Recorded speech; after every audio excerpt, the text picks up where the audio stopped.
Hello and welcome to My Child Lebensborn. Before we begin, make sure you are subscribed and leave me a like and comment before you go. And make sure you turn on the bell so you get notifications when I post. And without further ado, let's jump right in.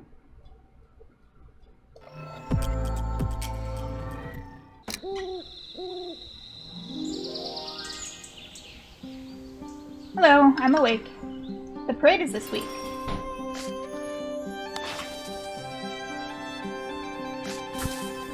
Look, we got more mail.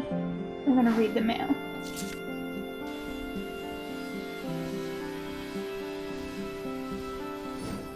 In the news, our country continues to make preparations as we look forward to our annual national parade in celebration of our hard-fought Independence Day.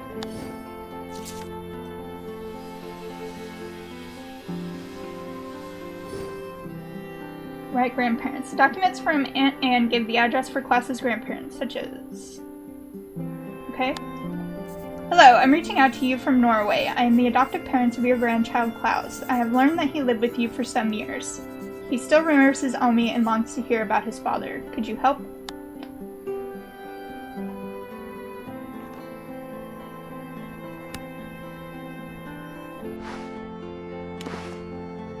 We need food. We don't have money for food.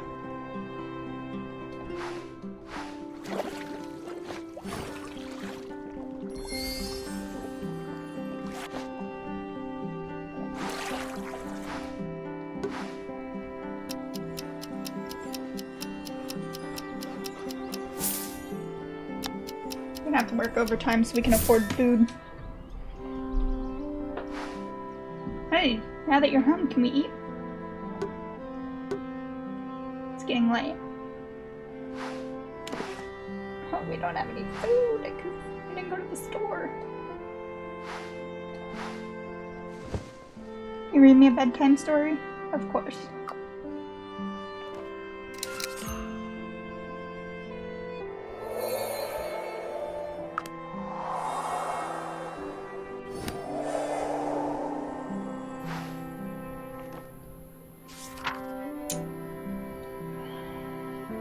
Lebensborn number 4812. The Red Cross found her. She then put in the ad. The Red Cross found her. She then put in the ad in the paper. She then put the ad in the paper, giving you away again. That I responded to.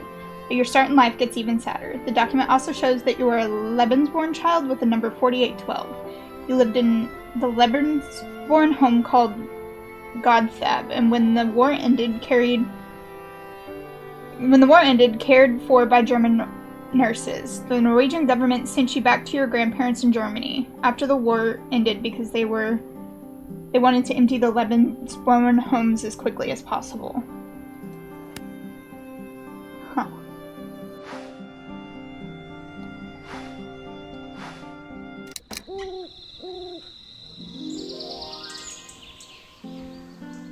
Good morning. I'm ready for today. And we'll go get food right now.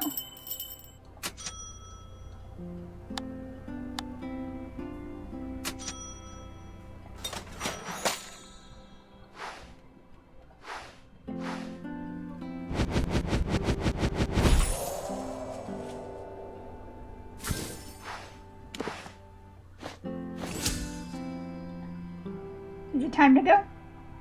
Take care. I will.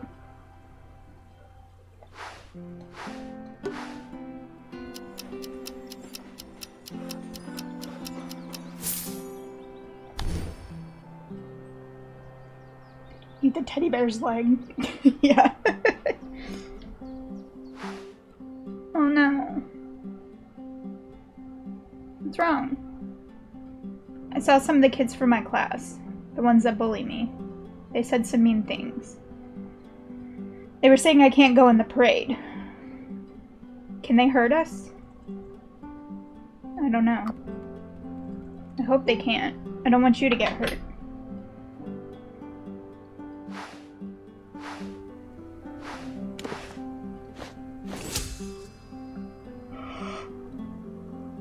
Do you want to draw with me? Yes, I would like that. Great, let's go.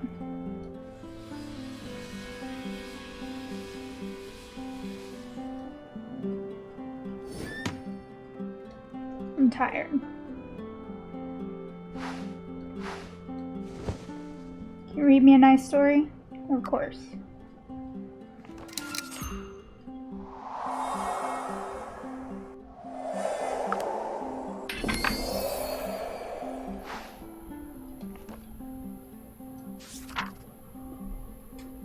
The Nazis' genetic ideology. Tragically, you have been judged by your genes your whole life. First the Nazis and now the Norwegians. The Lebensborn program was created by Adolf Hitler's right-hand man, Heinrich Himmler, to create more Aryan children to govern their future society, which they called the Third Reich. Reich? People with that were considered the right genes. People with what were considered the right genes were thought to be valuable, while people with the wrong genes could be killed. This is the same ideology that motivated the genocide of the Holocaust. Ideally, SS officers should father children with women who were considered to be Aryan in 3 generations. But Himmler couldn't tell married officers to be unfaithful. Lebensborn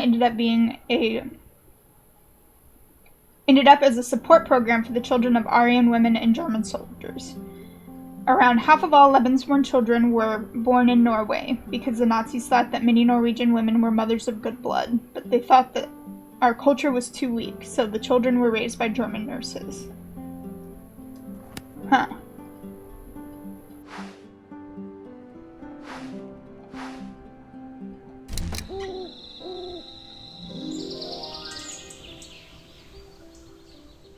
Did you know that hedgehogs hibernate? I did.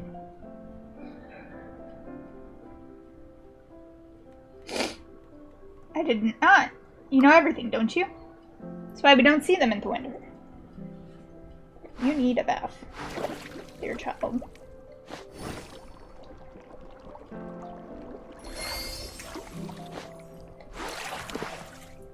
Sorry, we ain't got no food.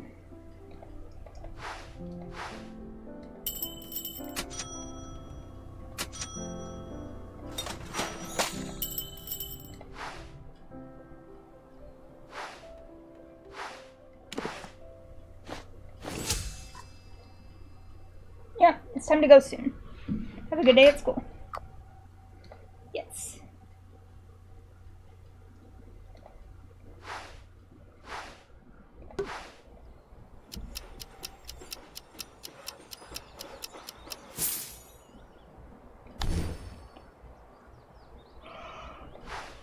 Welcome home. Mr. Berg was acting a little odd today. What did he say? He said that I need to stay strong, and that I should always be eager to learn. What did he mean by that? Do you want me to have a talk with him? No, that's okay.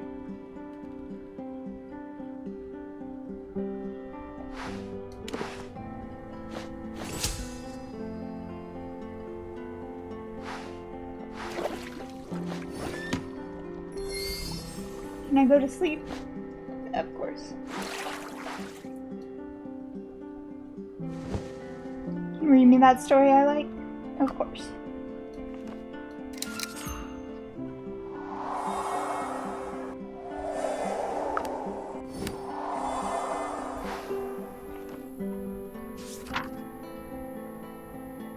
Godthab. Your mother left you at the Godthab Lebensborn home during the war.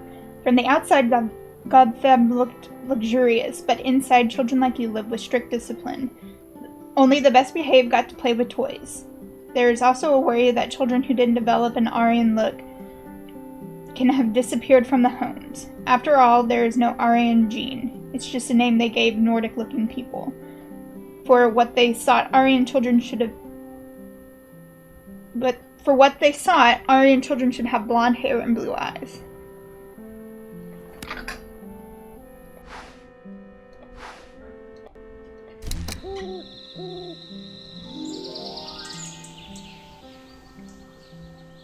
Here I am. Good morning.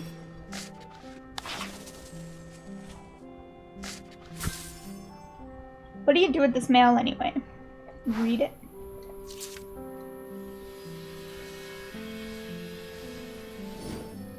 In the news, plans for the upcoming National Parade continue, with local school children looking forward to waving their flags in celebration of our Constitution Day.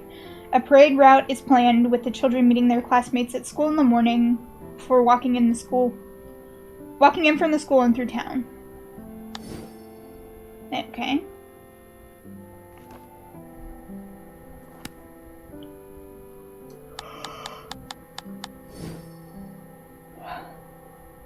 Oh.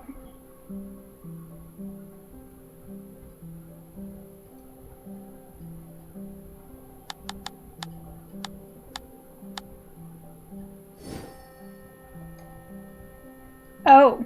Okay, they translated it. I am the mother of the child born on 18/8/1944. The father is German.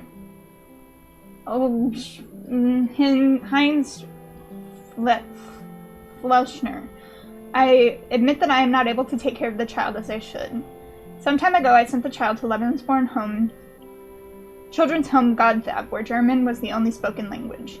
I asked that the authorities arrange it so the child can come to a Norwegian children's home to learn Norwegian. I have not been able to take care of the child since I am away at work all day. I accept that the child was taken from me and sent to a better place.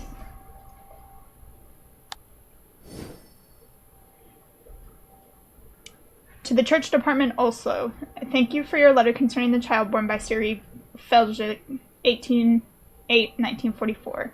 Since the father is a German soldier, for the occupied Norway has accepted all costs for the child and will arrange the future accommodation for the child in the best possible way. We will endeavor to place the child with relatives in Germany.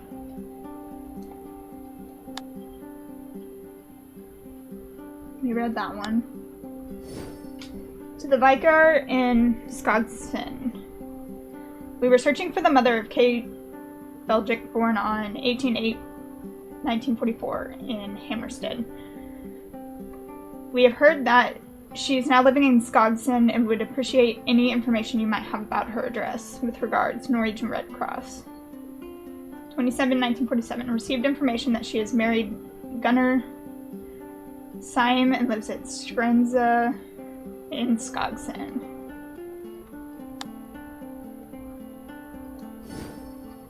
We have been informed that Norwegian child is living with you to fill this questionnaire. Name of child, Kay Felgic, born 18/8/1944, Hammerstead, Norway. Name of mother, Siri Felgic Hammerstead. Name of father, Heinz Felcher something. When did you receive the child? 27/1/1945. Where did you receive the child? Sunwise Children's Home. Name of carers, Hannelore Wilhelm Filcher. 6. Relation to child grandparents. Is the child healthy physically and mentally? Yes. Any difficulties with the child? Bedwetting. If the mother actually wants her child back, I can't stand in her way. Signature. Read that. To Norwegian Red Cross, letter dated 27/09. I see with joy that you are looking for me regarding my child. We would love to have the child come to us, but we are afraid we cannot afford the travel expenses as we have just married. The child, as far as I know, lives with Hannelore and Wilhelm Filcher and Freda, and last I heard from them in the spring of 1945. Kind regards, Gunnar and Siri Selheim. 22/1948. Child fetched from Siamese Children's Home, Germany, and transported to Murphy Children's Home in Oslo. Arrived 26/1/1948. Government-funded transport to child's grandparents' address in Hammerstead. Is arranged for 3/3/1948. Okay.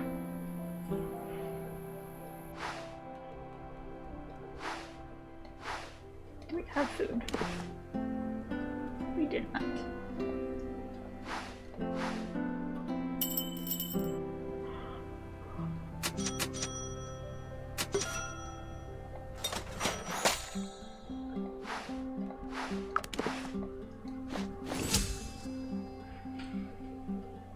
We should be going.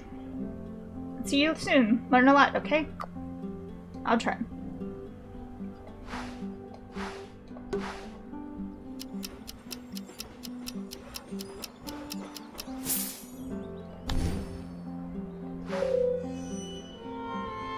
Oh no. What happened?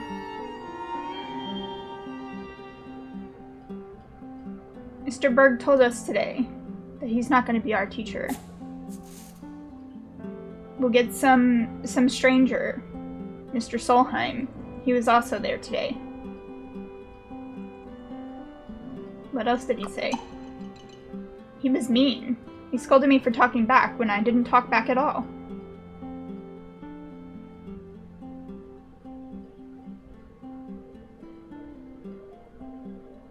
Maybe he's nervous about being new. He seems old and grumpy.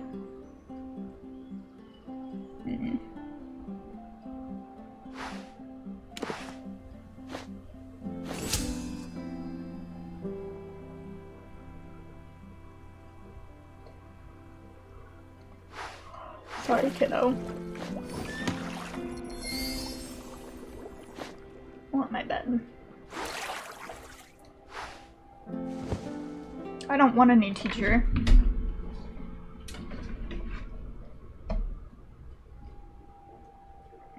Don't be sad, honey. I really don't like Mr. Solheim. Teacher's last day is the parade. We'll figure this out tomorrow. Go to sleep. Do you maybe want to read me a story before I sleep? Of course.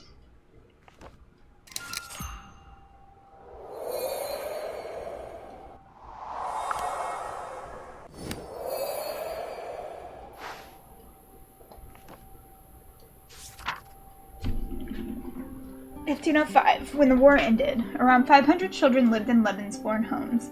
After the war, some were adopted or sent to their families. The Norwegian government tried to send home some of these children to Australia. In